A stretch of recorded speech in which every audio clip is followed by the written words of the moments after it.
안녕하세요. 여러분, 지금 이 순간, 여러분은 노후를 어떻게 보내고 싶으신가요?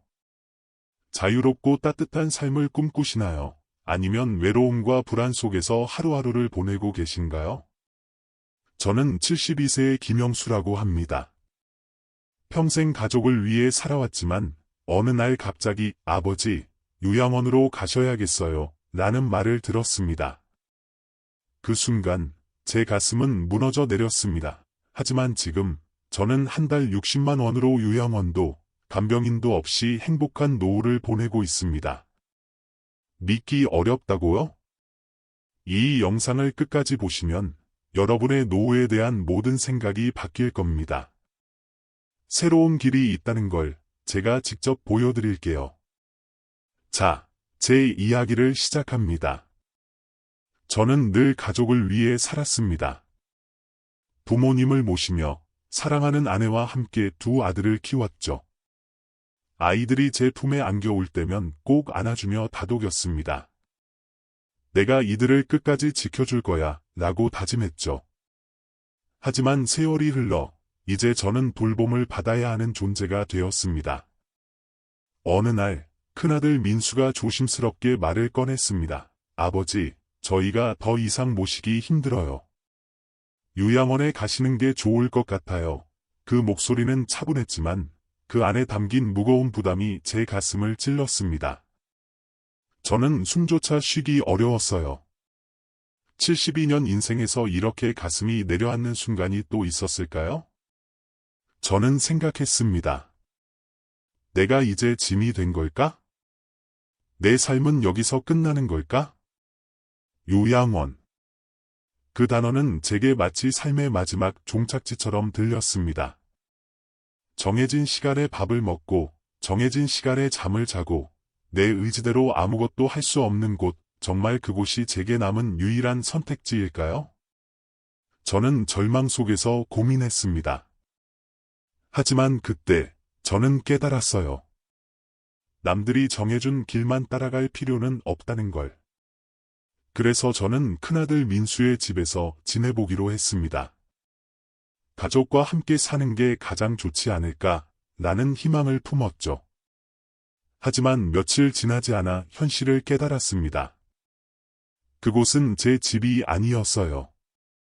어느 저녁, 식탁에서 밥을 먹고 있을 때 며느리가 조심스럽게 말했어요. 아버님, 혹시 방에서 밥을 드시면 어떨까요? 아버님이 젓가락질 하실 때 소리가 좀 커서 손주들이 밥을 먹을 때 집중을 못한다고 하네요. 그 순간 손에 든 젓가락이 멈췄습니다. 저는 이유를 묻지 않았어요. 하지만 그날부터 저는 혼자 방에서 밥을 먹어야 했습니다. 식탁에서 한자리가 사라진다는 건 단순한 변화가 아니었어요. 가족의 일원에서 점점 손님이 되어간다는 뜻이었죠. 작은아들 준호의 집도 다르지 않았습니다. 어느 날, TV 뉴스를 보는데 준호가 다가와 말했어요. 아버지, 손주들이 공부해야 해서 TV 소리를 좀 줄여주세요. 저는 고개를 끄덕였지만, TV를 보는 것도, 밤에 화장실 가는 것도 조심스러워졌습니다. 아버지, 밤에 화장실 가실 때 발소리 좀 조심해주세요. 애들이 깬다고 하네요. 저는 물을 덜 마시고, 화장실도 참았습니다. 점점 더 작아지고 점점 더 조용해졌어요. 그날 밤 천장을 바라보며 생각했습니다. 나는 여기 있어도 되는 걸까? 자녀의 집은 결코 내 집이 될 수 없구나. 결국 저는 제 집으로 돌아왔습니다. 하지만 그건 또 다른 고독의 시작이었어요. 혼자 사는 건 외로울 뿐 아니라 위험했죠. 만약 내가 넘어지거나 아프면 누가 도와줄까? 불안이 커졌습니다. 그래서 저는 간병인을 고용해보기로 했어요. 24시간 상주 간병인, 월 450만 원, 비싸지만 밥을 차려주고 병원도 동행해준다고 했으니 감수할 만하다고 생각했죠. 첫날, 간병인은 친절했어요. 할아버지, 맛있는 거 해드릴게요. 뭐 좋아하세요? 라며 웃어줬죠. 하지만 시간이 지나면서 태도가 변했어요. 어느 날은 한숨을 쉬며 말했어요. 할아버지, 여기 반찬이 너무 소박해서 밥 차리는 보람이 없네요. 식비를 좀 더 주시면 더 맛있게 해드릴 수 있는데, 또 어느 날은 대놓고 말했어요. 솔직히 너무 아끼세요. 제가 여기 일하러 온 거지, 고행하러 온 건 아니잖아요. 그 말을 듣고 저는 멍하니 앉아 있었어요. 제가 평생 절약하며 살아온 방식이 누군가에겐 불편한 환경이었던 거예요. 간병인은 저를 돌봐주는 사람이 아니라 조건이 맞지 않으면 떠날 수 있는 직원일 뿐이었죠. 월 450만 원을 내면서도 저는 외롭고 불편했어요. 이게 정말 최선일까? 이렇게 큰 돈을 쓰면서도 왜 불안한 걸까? 저는 절망 속에서 마지막 선택지를 떠올렸습니다. 요양원. 하지만 그곳은 제게 더 큰 두려움이었어요. 여러분, 여기서 잠시 멈추겠습니다. 만약 여러분이 저라면 이 상황에서 어떤 선택을 하시겠습니까? 요양원에 갈 건가요? 아니면 다른 길을 찾을 건가요? 잠시 생각해 보세요. 이 영상이 마음에 드신다면 구독과 좋아요로 응원해 주세요. 여러분의 이야기도 댓글로 나눠주시면 큰 힘이 됩니다. 자, 이제 제 이야기가 어떻게 이어졌는지 말씀드릴게요. 요양원에 대한 두려움이 저를 짓눌렀지만 저는 용기를 내서 그곳을 체험해보기로 했습니다. 민수는 이미 몇 군데를 알아봤어요. 아버지, 시설도 좋고 간호사분들도 친절해요. 요양원이 제일 안전하지 않겠어요? 저는 망설였지만 다른 방법이 없어 보였어요. 그래서 요양원에 들어갔습니다. 하지만 첫날부터 깨달았죠. 그곳은 제 삶의 주도권을 완전히 빼앗는 곳이었어요. 아침 6시 기상, 7시 식사, 9시 단체 운동, 12시 점심, 6시 저녁, 9시 취침. 모든 게 정해진 시간표대로였어요.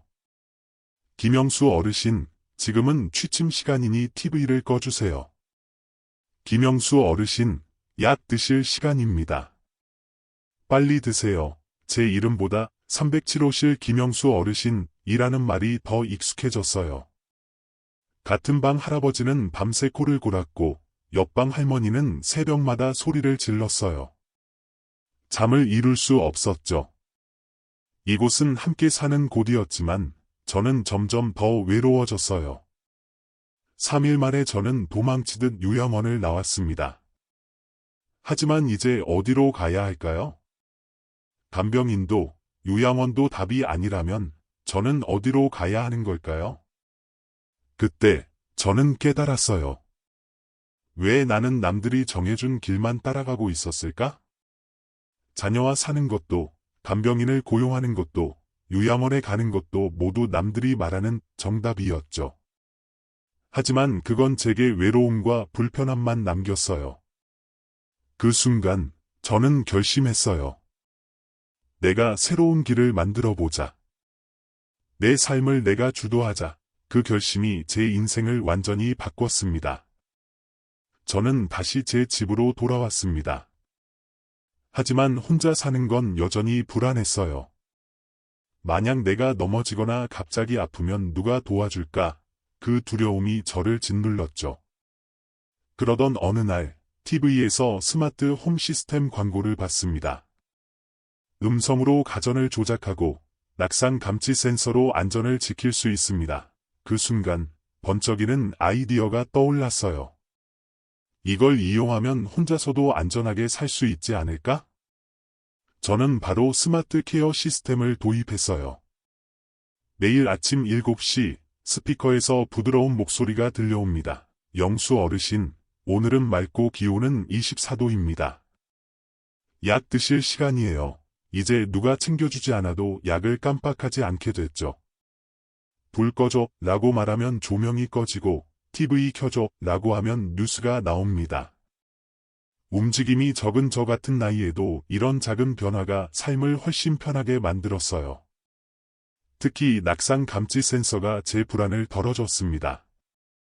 거실과 화장실에 센서를 설치했는데 만약 제가 일정 시간 움직이지 않거나 넘어지면 자동으로 아들 민수와 이웃에게 알림이 갑니다. 한 번은 새벽에 화장실에서 미끄러질 뻔했는데 센서가 즉시 작동해 민수가 전화했어요. 아버지, 괜찮으신 거죠? 그 목소리를 들으며 안도했죠. 이제 사고에 대한 두려움이 줄어들었어요. 스마트 플러그도 설치했어요. 에어컨, 보일러, 조명을 필요할 때만 켜니 전기세가 절반으로 줄었죠. 한국노인복지연구소에 따르면 2024년 기준 1인 노인 가구의 평균 전기세는 월 8만 원인데 저는 4만 원으로 생활하고 있어요. 이런 변화로 한 달 생활비를 30만 원까지 낮췄습니다. 하지만 기술은 편리함을 줬지만 외로움은 해결하지 못했어요. 혼자 밥을 먹는 저녁, 텅 빈 집에서 TV 소리만 울리는 밤, 그때마다 가슴이 허전했죠. 이렇게 사는 게 정말 행복한 걸까? 저는 고민했어요. 요양원의 단체 생활도 혼자 사는 고독도 아닌 중간 지점이 없을까? 그러던 어느 날 아파트 단지 경로당에서 이웃인 박순자 어르신을 만났어요. 순자 어르신도 저처럼 자녀와 함께 사는 게 어려웠고 요양원은 가기 싫다고 했죠. 우리는 커피를 마시며 이야기를 나눴습니다. 영수 어르신, 우리처럼 사는 노인들이 많아요. 혼자는 외롭고 요양원은 답답하잖아요. 뭔가 다른 방법이 없을까요? 그 말에 머릿속에서 불꽃이 튀었어요. 함께, 하지만 독립적으로 사는 건 어떨까? 저는 순자 어르신과 다른 이웃들에게 제안을 했습니다. 우리끼리 서로 도우며 살아보자고요. 각자 집에서 독립적으로 살되 필요한 건 함께 나누는 거예요. 그렇게 실버 코하우징이 시작됐습니다. 우리는 먼저 식사를 함께 하기로 했어요. 매일 혼자 밥을 먹는 건 영양도 부족하고 쓸쓸했죠. 그래서 식비를 모아 공동으로 장을 보고 번갈아 요리를 하기로 했습니다. 첫날, 순자 어르신이 만든 된장찌개를 먹으며 모두가 웃었어요. 이렇게 맛있는 밥을 먹어본 게 얼마만인지 그 따뜻한 식탁에서 저는 오랜만에 가족 같은 느낌을 받았죠. 한국보건사회연구원의 2023년 보고서에 따르면 노인 10명 중 7명이 혼자 식사하며 영양 부족을 겪는데 우리는 균형 잡힌 식사로 건강까지 챙겼어요. 한 달 식비는 1인당 25만 원으로 줄었죠. 다음으로 병원 동행을 약속했어요. 혼자 병원 가는 건 힘들고 의사 설명을 놓치기 쉬웠죠. 이제는 이웃이 함께 가서 진료를 돕고 약국에서 약도 챙겨줍니다. 한 번은 제가 감기로 병원에 갔을 때 이웃인 최영희 어르신이 메모를 해주셨어요. 영수 어르신, 이 약은 아침 저녁으로 드셔야 해요. 그 작은 배려가 제게 큰 힘이 됐죠. 안전을 위해 매일 아침 단체 채팅방에 좋은 아침입니다. 라고 인사하기로 했어요. 오전 10시까지 연락이 없으면 전화로 안부를 묻고 필요하면 찾아갑니다. 한 번은 이웃 어르신이 연락이 없어서 찾아갔더니 약간의 어지럼증 때문에 누워 계셨어요. 바로 병원에 모셔다 드렸고 큰 문제 없이 돌아오셨어요. 그분이 저를 꼭 잡으며 말씀하셨어요. 영수 어르신 덕분에 살았어요. 그 순간 저는 제가 누군가에게 필요한 존재라는 걸 느꼈습니다. 여러분, 잠시 생각해 보세요. 외로움과 불안을 이기는 이런 작은 연결이 여러분의 삶을 어떻게 바꿀 수 있을까요? 우리는 기술과 이웃의 힘으로 새로운 삶을 만들었지만 아직 한 가지가 더 필요했어요. 바로 경제적 자립. 과연 한 달 60만 원으로 정말 행복한 노후가 가능할까요? 그 비밀을 곧 공개합니다. 실버 코하우징은 제 삶에 따뜻함을 더했지만 노후의 가장 큰 고민은 역시 돈이었습니다. 연금만으로는 생활비가 빠듯했고 고정 지출은 계속 쌓였죠. 이대로라면 얼마 못 가 적금을 깰지도 몰라 불안이 커졌습니다. 하지만 저는 포기하지 않았어요. 노년에도 자립할 방법이 있을 거야. 그렇게 저는 새로운 도전을 시작했습니다. 한국노인복지연구소의 2024년 조사에 따르면 65세 이상 노인의 62%가 경제적 불안 때문에 스트레스를 겪습니다. 저도 그중 하나였지만 작은 경제 활동으로 자존감을 되찾고 싶었어요. 첫 번째 시도는 동네 아이들에게 옛날 이야기를 들려주는 일이었어요. 손주들에게 이야기해 주던 기억이 떠올랐죠. 아이들이 좋아한다면 다른 아이들도 좋아할 거야. 그래서 아파트 단지 놀이터에서 할아버지 이야기 시간을 열었습니다. 처음엔 손주들처럼 동화나 전래동화를 들려줬죠. 옛날의 적에 호랑이가 담배 피우던 시절로 시작하자 아이들 눈이 반짝였어요. 부모님들도 반겼고 소정의 강의료 1만 원을 받기 시작했어요. 한 달에 10번 하면 10만 원, 큰 돈은 아니지만 제 이야기를 통해 아이들이 웃고 부모님들이 고마워하는 모습이 저를 채웠습니다. 더 놀라운 건 이 활동이 제게 활력을 줬다는 거예요. 심리학 연구에 따르면 노년기에 사회적 기여를 하면 우울증 위험이 40% 줄어든다고 해요. 서울대 노인복지연구센터 2023. 저는 매주 아이들과 만나며 젊은 시절의 열정을 되찾았어요. 어느 날, 한 아이가 제게 그림을 그려줬어요. 할아버지, 다음에 또 이야기해줘요. 그 작은 종이 한 장이 제게 보물이 됐죠. 그 다음으로 저는 유튜브에 도전했어요. 처음엔 스마트폰도 제대로 못 다뤘지만 이웃인 최영희 어르신이 도와줬습니다. 영수 어르신, 요즘은 노하우 공유가 인기예요. 저는 60대 이후 행복한 삶이라는 채널을 열었어요. 스마트 케어 시스템 사용법, 저렴한 식사 레시피, 실버 코하우징 경험을 올렸죠. 처음엔 조회수가 10에서 20이었지만 6개월 뒤엔 구독자 1000명을 넘었고 광고 수익으로 월 20만 원을 벌기 시작했어요. 돈보다 더 큰 보상은 제 이야기가 누군가에게 도움이 됐다는 거였어요. 한 구독자가 댓글로 썼죠. 할아버지 덕분에 혼자 사는 법을 배웠어요. 외롭지 않게 됐습니다. 그 말을 읽으며 눈물이 핑 돌았어요. 제가 누군가의 삶을 바꿀 수 있다는 게 믿기지 않았죠. 이웃들도 각자의 재능을 살렸어요. 순자 어르신은 젊을 때 바느질을 잘했는데 손수건과 컵받침을 만들어 온라인 마켓 쿠팡에 올렸어요. 한 달에 15만 원 정도 벌었죠. 저도 스마트폰 사용이 서툰 이웃들에게 앱 사용법을 가르쳐주며 소소한 용돈을 벌었습니다. 이런 작은 활동이 모여 경제적 부담을 덜었어요. 이제 생활비를 최종 점검할 때였어요.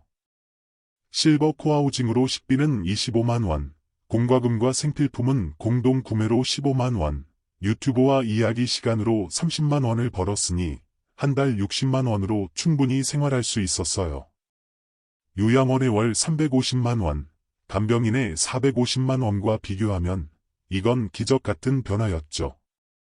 하지만 진짜 기적은 돈이 아니었어요. 매일 아침 이웃들과 나누는 좋은 아침, 인사, 함께 먹는 따뜻한 된장국, 병원에서 서로를 챙기는 손길. 이 모든 게 제 삶을 채웠습니다. 한국보건사회연구원의 2024년 보고서에 따르면 사회적 연결은 노인의 삶의 만족도를 50% 이상 높여줍니다. 저는 그걸 몸으로 느꼈어요. 한 번은 순자 어르신이 갑자기 쓰러졌어요. 채팅방에 인사가 없어서 찾아갔더니 저혈당으로 어지러워하고 계셨어요. 바로 응급실로 모셔다 드렸고 다행히 큰 문제 없이 퇴원하셨어요. 퇴원 후 순자 어르신이 제 손을 잡고 말씀하셨어요. 영수 어르신, 당신이 아니었다면 나 큰일 날 뻔했어요. 그 순간 저는 제가 단순히 사는 게 아니라 누군가에게 꼭 필요한 존재로 살고 있다는 걸 깨달았어요. 여러분, 잠시 멈춰서 생각해 보세요. 여러분의 노후는 어떤 모습이길 바라시나요? 외로움 속에서 하루를 보내는 걸까? 아니면 서로를 채워주는 따뜻한 연결 속에서 웃는 걸까? 저는 이제 확신해요. 노후는 끝이 아니라 새로운 시작일 수 있다는 걸. 이제 제 이야기는 마지막으로 향합니다. 이 모든 변화를 하나로 묶어 제가 찾은 진짜 행복의 비밀을 공개할게요. 실버 코하우징은 단순히 생활비를 줄이고 안전을 챙기는 데 그치지 않았어요. 제 삶에 진짜 의미를 더해줬죠. 매일 아침 창문을 열 때 이웃들의 웃음소리가 들려옵니다. 영수 어르신, 오늘 아침 산책 같이 갈까요? 최영희 어르신의 목소리가 저를 깨웁니다. 그 순간 저는 더 이상 혼자가 아니라는 걸 느껴요. 우리는 단순히 이웃이 아니에요. 서로의 가족이 됐죠. 매주 일요일 아파트 단지 공원에서 소풍을 갑니다. 순자 어르신이 만든 김밥을 나누고 누군가는 집에서 가져온 커피를 따라줘요. 한 번은 비가 와서 다 같이 경로당에 모였는데 젊은 시절 이야기를 나누다 웃음이 터졌어요. 영수 어르신, 젊었을 때 그렇게 춤을 잘 췄다고요. 이웃들이 놀리며 웃는 모습에 저도 모르게 미소가 번졌죠. 이런 순간들이 쌓이면서 저는 깨달았어요. 노후는 외로움과 두려움의 시간이 아니라 새로운 연결과 기쁨으로 채워질 수 있다는 걸. 한국심리학회의 2024년 연구에 따르면 노년기의 긍정적인 사회적 관계는 심장병 위험을 30% 줄이고 삶의 만족도를 60% 높여줍니다. 저는 그걸 매일 체감하고 있어요. 우리는 재능도 나누기 시작했어요. 저는 스마트폰 사용법을 가르쳤고 순자 어르신은 요리 클래스를 열었죠. 한 번은 이웃인 이정훈 어르신이 목공 기술을 가르쳐줬어요. 영수 어르신, 이 나무 의자를 같이 만들어 봅시다. 우리는 함께 작은 의자를 만들었고 그걸 단지 경로당에 기부했어요. 아이들이 그 의자에 앉아 책을 읽는 모습을 보니 가슴이 벅찼습니다. 경제적으로도 더 안정됐어요. 공동 구매로 화장지, 세제 같은 생필품을 반갑게 샀고 겨울엔 함께 모여 난방을 쓰니 가스비가 30% 줄었죠. 한국에너지공단의 2024년 자료에 따르면 노인 가구의 평균 공과금은 월 12만 원인데 우리는 8만 원으로 생활했어요. 식비, 공과금, 생필품을 합쳐도 한 달 60만 원이면 충분했죠. 하지만 무엇보다 큰 변화는 제 마음이었어요. 예전엔 내가 짐이 된 걸까? 라는 두려움에 짓눌렸지만 이제는 달라요. 이웃들과 함께 병원에 가고 밥을 나누고 웃으며 하루를 보내면서 저는 다시 삶의 주인공이 됐어요. 한 번은 순자 어르신이 저를 보며 말했어요. 영수 어르신, 우리 이렇게 사니까 젊을 때보다 더 행복한 것 같아요. 그 말에 저도 고개를 끄덕였죠. 실버 코하우징은 한국에서도 점점 주목받고 있어요. 2024년 한국주거복지센터에 따르면 1인 노인 가구는 200만 세대를 넘어섰고 10% 이상이 실버 코하우징 같은 공동체 모델에 관심을 보입니다.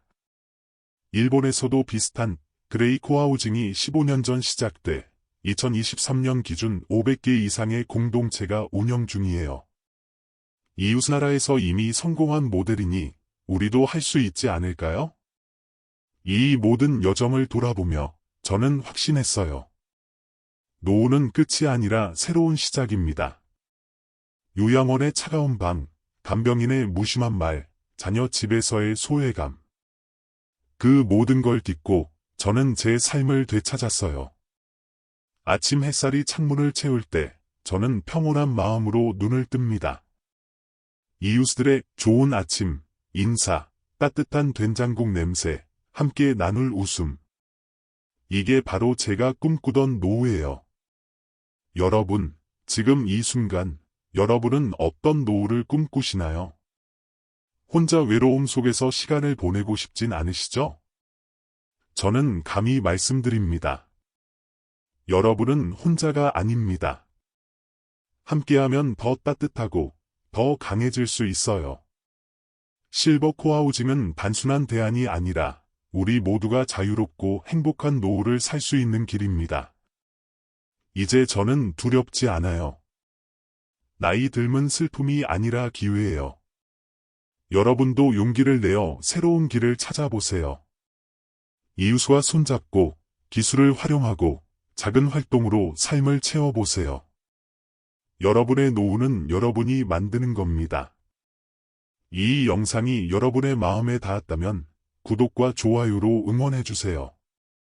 여러분의 이야기도 댓글로 나눠주세요. 어떤 노후를 꿈꾸시는지, 어떤 도전을 하고 계신지 듣고 싶습니다. 여러분의 이야기가 누군가에게 큰 힘이 될 거예요.